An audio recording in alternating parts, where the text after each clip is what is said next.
कहानी की शुरुआत में पति पत्नी ने देखा कि पड़ोसी जल्दबाजी में घर छोड़कर भाग रहे हैं। जब दोनों मदद के लिए आगे बढ़े तो पड़ोसी उन्हें देखकर डर गए। बाहर सड़क पर सब के सब जान बचाकर तेजी से भागने लगे। निक को कुछ समझ नहीं आया, पर उसने परिवार के साथ वहां से निकलने का फैसला किया। लेकिन रास्ते में उन्होंने देखा कि वही पड़ोसी अब बेहद तेजी से वापस लौट रहे हैं। हालात बिगड़ते देख निक का परिवार बेचैन हो उठा। ट्रैफिक में फंसने पर उन्हें पता चला कि बाहर जाने का इकलौता रास्ता सेना ने बंद कर दिया है। हेलीकॉप्टर लोगों को हटा रहे थे और रेडियो पर घर लौटने की अपील हो रही थी। तभी कुछ लोग गाड़ियां मोड़ने लगे, लेकिन निक का परिवार हैरान था। उन्हें नहीं पता था कि शहर में एक खतरनाक वायरस फैल चुका है, जिससे लोग एक बेहद ताकतवर और खूंखार ज़ॉम्बी में बदलते जा रहे हैं। जब निक इसी उलझन में था, तभी एक पत्थर उनकी कार के बोनट पर गिरा। ऊपर देखने पर चट्टान की चोटी पर धूल उड़ रही थी। तभी जोरदार आवाज के साथ दो लड़ाकू विमान अचानक ऊपर से गरजते हुए निकले और सीधे उस छोटे शहर की ओर बढ़ गए जहां वे पहले रहते थे। इसी बीच जब सब लोग कुछ समझ ही नहीं पा रहे थे, तभी विमानों ने अचानक उनके घरों पर बम गिराने शुरू कर दिए और पूरे शहर पर बमबारी कर दी। ये नजारा देखकर सभी लोग घबरा गए। अगर वे अभी अभी दी गई अपील मानकर घर लौट गए होते तो अंजाम सिर्फ उनकी मौत होती। पल भर में उस शहर के ऊपर घना धुआं उठने लगा। वहां अब कोई भी जिंदा नहीं बचा था। और भी डरावनी बात यह थी कि दोनों विमान अपना मिशन पूरा करने के बाद अचानक दिशा बदलकर उनकी ओर बढ़ रहे थे। अब सबको एहसास हुआ कि सेना का इरादा उन सबको मार डालने का है। घबराहट में वे कुछ सोच नहीं पा रहे थे और न वहां रुके रहने की हिम्मत थी, इसलिए सब घबराकर छिपने भागे। क्लेयर ने पहाड़ी पर पानी का टावर देखा। उसे एक आइडिया आया और वह परिवार के साथ पहाड़ी की ओर भागी। तभी विमान ने दोबारा बमबारी की। जहां वे खड़े थे वह जगह धधक उठी और उनकी बेटी जोए धमाके से गिर गई। सेना की बेरहमी देख वे वहां रुकने की हिम्मत न कर सके और जान बचाने के लिए पहाड़ी स्कूल की ओर भागे। वहां एक पुराना बंकर था। उन्हें नहीं पता था कि यह धमाका झेल पाएगा या नहीं, पर यही आखिरी उम्मीद थी। विमान करीब आते ही निक जंजीर तोड़कर सबसे पहले अंदर घुस गया। जैसे ही दरवाजा बंद होने वाला था, ठीक उसी आखिरी सेकंड में ऊपर से जोरदार धमाके की आवाज आई। निक की फैमिली को अभी भी पता नहीं था कि सरकार उनके साथ ऐसा क्यों कर रही है। तमाम कोशिशों के बावजूद वे समझ नहीं पाए, इसलिए उन्हें यहीं रुकना पड़ा। गनीमत थी कि बंकर में काफी एक्सपायरी खाना था, जो पूरे परिवार के लिए काफी था। इसलिए उन्होंने जंजीर से दरवाजे को अच्छी तरह बंद कर दिया और बाहर से अब कोई उम्मीद नहीं रखी। मगर जमीन के नीचे की जिंदगी बहुत मुश्किल थी। उन्हें रोज वही डिब्बा बंद खाना खाना पड़ता, जो गंदा दिखता था, और कुएं का गंदा पानी पीना पड़ता। खाली वक्त में उन्हें ताश या लुका छिपी खेलकर टाइम पास करना पड़ता था। इस सिचुएशन ने उन्हें महसूस कराया जैसे दुनिया का अंत हो गया हो। लगभग 5 महीने बीत जाने के बाद जोई का सब्र टूट गया। उसने पिता से पूछा कि उन्हें यहाँ कब तक रहना होगा। निक के पास जवाब नहीं था। वह बस दिलासा देता कि वायरस खत्म होने और सब ठीक होने पर ही वे बाहर निकल पाएंगे। पर यह इंतजार 300 दिनों से भी ज्यादा चला। जोई ने कई बार वेंटिलेशन के छेद से बाहर देखा, पर हर बार वही तबाही दिखती, जले हुए घर और सूखी टहनियां। जीवन का कहीं नामो निशान नहीं था। फिर भी जोई ने उम्मीद नहीं छोड़ी। मम्मी पापा के सोते ही वह चुपचाप सीढ़ियां चढ़कर जोर से जंजीर खींचने लगी ताकि हैच खोलकर बाहर निकल जाए। लेकिन उस समय किसी ने भी यह बिल्कुल नहीं सोचा था कि उनकी नन्ही बेटी द्वारा अनजाने में पैदा की गई वह तेज आवाज उनके लिए बहुत बड़ी और भयानक मुसीबत लाने वाली है। जैसे ही जोई बंकर का गेट खोलने लगी, तभी सही समय पर उसके मम्मी पापा वहां आ गए और जोई को रोक दिया, जिससे तीनों की जान बच गई। लेकिन जैसे ही जोई ने खाने के लिए एक टीन का डिब्बा खोला तो वह अंदर से खाली निकला। क्लेयर ने तुरंत बाकी बचे डिब्बों की जांच की। सारे डिब्बे अब पूरी तरह खाली थे। ऊपर के छेदों से साफ था कि चूहे खाना चुरा ले गए हैं। वे तीनों समझ गए कि चूहे वेंटिलेशन के जरिए अंदर बाहर जा रहे हैं। क्लेयर ने बेटी को दिलासा दिया कि पापा कल ऊपर जाकर खाना ढूंढ लाएंगे। तभी बेटी का ध्यान पीछे से आती आवाज पर गया। भूखे चूहे फिर अंदर घुस आए थे। यह देखकर निक ने तुरंत अपना चाकू निकाल लिया। ऐसा लग रहा था जैसे वह चूहे के टुकड़े टुकड़े कर देना चाहता हो। वह झुककर धीरे धीरे आगे बढ़ा। माँ बेटी दोनों ने सांस रोक ली और माहौल अचानक बेहद खतरनाक हो गया। निक ने पूरी ताकत से वार किया, लेकिन वह चूक गया। छोटा चूहा मेज पर कूदकर पागलों की तरह भागने लगा। निक ने पलटकर फिर से जोरदार वार किया, लेकिन निशाना फिर भी चूक गया। जैसे ही चूहा माँ बेटी के पैरों के पास से निकलकर बिल में घुसने वाला था, तभी अचानक क्लेयर ने बेरहमी से उस पर हमला कर दिया। निक ने पहली बार अपनी पत्नी को ऐसा करते देखा था, पर वह समझ गया कि हालात इंसान को बदल देते हैं। लेकिन अभी वे संभले भी नहीं थे कि जलने की गंध आई। क्लेयर ने देखा कि चूहा भागते समय लैंप गिरा गया था, जो अब आग पकड़ चुका था। निक उसे बुझाने बढ़ा, पर गर्म लैंप से उसका हाथ जल गया। टेम्परेचर और प्रेशर बढ़ने से लैंप फट गया और जलता तेल बिखर गया। देखते ही देखते पूरी मेज आग की चपेट में आ गई। क्लेयर ने पर्दा फाड़कर आग बुझाने की कोशिश की। वहीं निक ने कुएं से आधी बाल्टी पीने का पानी निकालकर आग पर डाल दिया। पति पत्नी दोनों ने मिलकर आखिरकार आग पर काबू पा लिया, लेकिन घना धुआं वेंटिलेशन से बाहर निकल गया। इससे उनका ठिकाना उजागर हो सकता था। इसलिए पूरा परिवार चुपचाप प्रार्थना करने लगा कि कहीं अंधेरी रात में उन राक्षस जैसे दिखने वाले झोंबियों को यह धुआं न दिखा हो। सभी ने डर के साए में पूरी रात काटी। अगली सुबह निक ने और भी डरावनी बात देखी। आईने पर धुएं की मोटी परत जम गई थी। इसका मतलब था कि धुआं बाहर निकलने के साथ साथ वेंटिलेशन के आसपास भी काली परत जमा कर गया था। ज़ॉम्बियों की नजर से बचने के लिए पति पत्नी ने बाहर सफाई का जोखिम भरा फैसला लिया। उन्होंने जंजीरें खोलकर सुना कि बाहर कोई हलचल नहीं थी। तभी दोनों ने हैच खोला। जोई बेस में अकेली रह गई। काफी देर तक दोनों वापस नहीं लौटे। जोई स्टूल पर चढ़कर पेरिस्कोप से बाहर देखने लगी। उसके माता पिता सुरंग का एंट्री गेट छुपा रहे थे। तभी दूर जंगल में एक काली परछाई दिखाई दी। जोई जोर से चिल्लाई, पर दूरी के कारण वे सुन न सके। घबराकर वह डर भूल गई और सीढ़ियां चढ़ते हुए गेट खोलकर बाहर निकल आई। लेकिन बाहर एकदम सन्नाटा था। उसके मम्मी पापा का कोई नामो निशान नहीं था।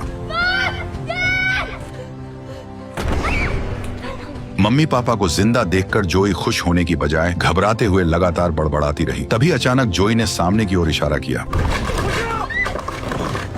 इतनी अफरा तफरी के बाद पता चला कि जोई केवल हिरण को देखकर डर गई थी। निक ने राहत की सांस लेते हुए अपनी बेटी को सहलाया, लेकिन क्लेयर हैरान थी कि हिरण आखिर भाग क्यों रहे थे। आखिर उनके पीछे क्या था जो उन्हें दौड़ा रहा था। खतरे का एहसास होते ही सब लोग जल्दी से बेस में लौट आए। निक ने लकड़ी की पट्टियों से सुराख बंद किया और लोहे की जंजीर से दरवाजे को अच्छी तरह बांध दिया। जब उसने कई ताले और सुरक्षा इंतजाम कर लिए, तब जाकर वह शांत होकर बाहर की हलचल सुनने लगा। निक ने सांस रोककर ध्यान लगाया और सचमुच उसे बाहर से साफ साफ कदमों की आवाज सुनाई दी, जो धीरे धीरे पास आती गई और आखिरकार उनके सिर के ऊपर आकर रुक गई। ऐसा लगा जैसे उस ज़ॉम्बी को यहाँ कुछ अजीब महसूस हुआ हो। वह लगातार इधर उधर टहलता रहा, मानो कुछ ढूंढ रहा हो। निक उन कदमों की आवाज का पीछा करते हुए आखिरकार सीधे बंकर के दरवाजे के ठीक नीचे आकर रुक गया।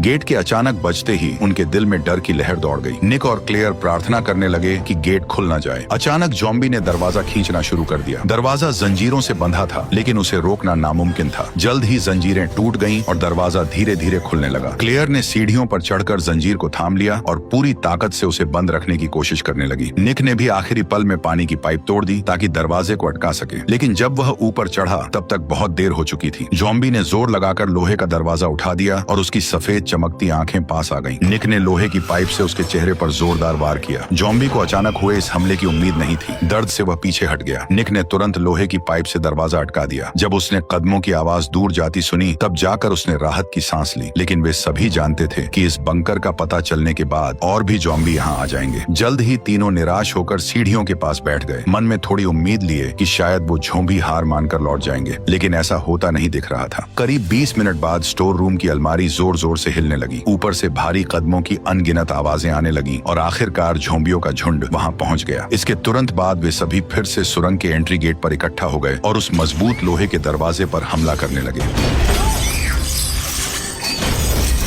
जैसे ही लोहे का दरवाजा गिरा, अंधेरी सुरंग के गेट पर अनगिनत आंखें चमकने लगी। डरकर निक अपनी पत्नी और बेटी के साथ स्टोर रूम में जाकर छिप गया। ज़ॉम्बियों को रोकने के लिए उसने पर्दों में आग लगा दी और दोनों ने अलमारी से दरवाजा बंद कर दिया, पर वे उन्हें ज्यादा देर तक नहीं रोक सकते थे। अब पीछे हटने का कोई रास्ता नहीं था। तभी जो ने देखा कि वेंटिलेशन शाफ्ट ऊपर तक जाता है। निक मेज पर चढ़ गया और डंडे से ऊपर लगी लकड़ी की पट्टी को तोड़कर खोल दिया। फिर उसने अपनी पत्नी को उठाकर ऊपर चढ़ा दिया। किस्मत से सभी ज़ॉम्बी एंट्री गेट से बंकर में घुस गए थे। अब ऊपर कोई नहीं था। यही भागने का सबसे अच्छा मौका था। इसके बाद उसने मुड़कर अपनी बेटी को भी बाहर निकाल लिया। अब बंकर में सिर्फ निक बचा था। बाहर ज़ॉम्बी घात लगाए हुए थे। बिना रुके उसने वेंटिलेशन शाफ्ट से निकलने की कोशिश की, पर छेद छोटा होने के कारण उसके कंधे फंस गए और वह बाहर नहीं निकल पाया। चाहे क्लेयर पूरी ताकत से उसे खींचती रही, पर वह जरा भी नहीं हिला। निक समझ गया कि उसका शरीर इससे बाहर नहीं निकल सकता। देखते ही देखते ज़ॉम्बी अंदर घुसने की कोशिश करने लगे। तभी निक ने न चाहते हुए भी दांत भींचकर अपनी ही बांह तोड़ डाली। क्लेयर ने यह देखकर एक पल भी देर नहीं की। अपनी पूरी ताकत लगाकर उसने निक को बाहर खींचा और छोटी बेटी भी जल्दी से मदद करने आ गई। जैसे ही निक बंकर से बाहर निकलने वाला था, एक ज़ॉम्बी आखिरकार आग की दीवार पार कर गया और एक कदम आगे बढ़कर उसने निक के पैर को पकड़ लिया। बचने की कोई उम्मीद न देख निक ने आखिरी पल में अपनी पत्नी और बेटी से जल्दी भागने को कहा और फिर उसे बेरहमी से नीचे खींच लिया गया। क्लेयर रोते हुए बंकर की ओर झुकी। नीचे से भयानक लड़ाई की आवाजें आ रही थी और फिर उसके पति की दर्द भरी चीख भी सुनाई दी। वह समझ गई कि निक के साथ कुछ बुरा हो चुका है। अब वह दुख में रो भी नहीं सकती थी। वह बस अपनी बेटी को लेकर तुरंत दूर भाग गई। लेकिन भागते हुए उसे कुछ अजीब लगा, क्योंकि जहाँ पहले कभी हाईवे था, अब वहाँ कबाड़ और ऊंची दीवारें ही बची थी। माँ बेटी के पास भागने का कोई रास्ता नहीं था। तभी आसमान में उड़ते हेलीकॉप्टर की सर्च लाइट उन पर पड़ी और वे बुरी तरह फंस गए। क्लेयर अपनी बच्ची को लेकर फिर से अंधेरे में छिपना चाहती थी, लेकिन अचानक एक बड़ा जाल उड़ता हुआ आया और दोनों को जकड़ लिया। इसी दौरान चमकती आंखों वाले कुछ काले साए धीरे धीरे पास आने लगे। तभी दोनों को पता चला कि ये लोग ज़ॉम्बी नहीं, बल्कि पूरी तरह से हथियारबंद सैनिकों की एक टीम है, लेकिन चाहे वे कोई भी हों, पर वे उन दोनों को छोड़ने वाले नहीं थे। क्लेयर ने उनसे अपनी बच्ची को छोड़ देने की गुहार लगाई, लेकिन सैनिकों ने बिल्कुल भी नरमी नहीं दिखाई। उन्होंने एक बड़ा उपकरण निकालकर दोनों की गर्दन में चुभो दिया। जैसे ही काला खून कंटेनर में भर गया, तुरंत पता चल गया कि दोनों वायरस से संक्रमित हैं और सैनिकों ने उन्हें मारने के लिए अपनी बंदूकें तान दी। असल में शुरू से ही शहर के लोग वायरस से संक्रमित हो चुके थे। ये वायरस बिना रंग और गंध का था और हवा के जरिए फैल रहा था, इसलिए बहुत से लोग संक्रमित हो गए, लेकिन उन्हें खुद पता भी नहीं चला। केवल निक का परिवार अपनी जान बचाकर बंकर में छिपा रहा, लेकिन उनके बाहर निकलते ही सैनिकों को सबसे दर्दनाक तरीका अपनाना पड़ा। उन्होंने दोनों को मारने का फैसला किया। तभी अचानक एक सैनिक की गर्दन से खून बहने लगा। निक सही समय पर वहां पहुंच गया था। उसके चेहरे पर नसें उभरी थीं और आंखें लाल थीं। वह ज़ॉम्बी जैसा लग रहा था। बदलाव के बाद उसकी ताकत और रफ्तार बढ़ चुकी थी। उसने आसानी से 2 सैनिकों को मार गिराया। उसकी रफ्तार इतनी तेज थी कि कोई उसके सामने टिक नहीं पाया। तभी बाकी सैनिकों ने समय रहते गोली चलानी शुरू कर दी और निक वहीं मारा गया। जब सैनिकों को विश्वास हो गया कि निक मर चुका है, तो वे बाकी बची माँ बेटी की ओर बढ़ने लगे, लेकिन तभी उन्होंने देखा कि दोनों जाल काटकर भाग चुकी हैं। टीम लीडर ने आदेश दिया कि जल्द से जल्द दोनों संक्रमितों को पकड़ो। जोई पुरानी कार में छिपी थी। आहट सुनते ही वह नीचे छिप गई। तभी क्लेयर ने तेज चाल से पलटवार किया और निक की तरह कई सैनिकों को खत्म कर दिया, लेकिन वह कितनी भी ताकतवर हो, पर गोलियों के आगे नहीं टिक पाई और आखिर में बोनट पर गिर पड़ी। कार में छिपी जोई ने यह सब देख लिया और रोते हुए अचानक उसके शरीर में भी बदलाव होने लगा। जैसे ही एक सैनिक क्लेयर को मारने बढ़ा, जोए ने उसे जमीन पर गिराकर मुक्कों से मारना शुरू कर दिया। वह आदमी मरने ही वाला था। तभी घायल क्लेयर ने उसे रोक लिया। वह नहीं चाहती थी कि उसकी बेटी के हाथ खून से रंगे या वह कातिल बने, लेकिन तभी अचानक उसने क्लेयर पर ही हमला कर दिया। किस्मत से जोए फिर से अपने असली रूप में आ गई, लेकिन वह सैनिक इतना खुशकिस्मत नहीं था। उसकी शील्ड टूटने के बाद वह भी अनजाने में वायरस से संक्रमित हो गया। अब उसका अंजाम भी बाकी लोगों जैसा ही होने वाला था। जैसे जैसे उनकी तलाश में निकला हेलीकॉप्टर करीब आता गया, क्लेयर मजबूरी में अपनी बेटी को लेकर भागने लगी। कचरे का ढेर पार कर उन्हें एक सीक्रेट बंकर दिखा। बचने के लिए दोनों अंदर गहराई में बढ़ी। चारों ओर घना अंधेरा था और सिर्फ लाइटर का सहारा था। तभी अचानक क्लेयर को तेज रोशनी दिखाई दी और उन्हें पड़ोसी का बच्चा मार्को मिला। वह दोनों को साथ लेकर आगे बढ़ा और आखिरकार एक मोड़ पर आकर रुक गया। मार्को को मैनहोल का ढक्कन उठाते देख क्लेयर समझ नहीं पाई कि वह क्या कर रहा है। अगले ही पल कई जाने पहचाने लोग उनके सामने आ गए। असल में यहाँ और भी कई बचे हुए लोग छिपे हुए थे। जिंदा रहने के लिए इन लोगों को चूहों की तरह अंधेरे में रहना पड़ रहा था। तभी क्लेयर ने बिना एक पल गंवाए बंकर का गेट बंद कर दिया और इलाज मिलने तक वहीं छिपी रही।